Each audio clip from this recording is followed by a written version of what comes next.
Et il y en aura 5 des raids côtiers au cours de ce 41e tour voile en plus des 12 journées de stade nautique. Et le premier raid ce lundi à Dieppe allait, c'était écrit, marquer le peloton. C'est un effort beaucoup plus long et voilà, c'est comme comparer le sprint et le marathon, c'est deux efforts différents et il faut savoir faire les deux pour gagner le tour. Il ne va pas être évident, on va un peu longer la côte dans tout, de bas en haut. Il va y avoir le courant qui va rentrer en jeu parce que plus on va vers la terre, moins il y a de fond. Donc, il va y avoir beaucoup de choses à prendre en compte.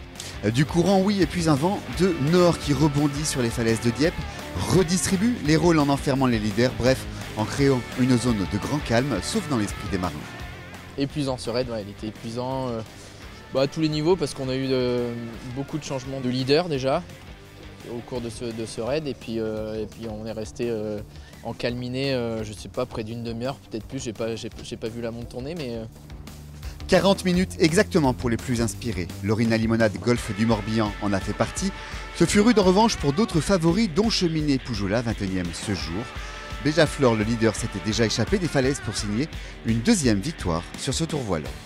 On s'est dit qu'il ne se passerait plus grand chose à la côte et qu'on voyait que le vent arrivait par le large et à un moment il faut y aller, c'est la décision la plus dure à prendre, on n'en est jamais certain. Puis quand la voile d'avance gonfle et qu'on sent que c'est parti, c'est le smile, quoi.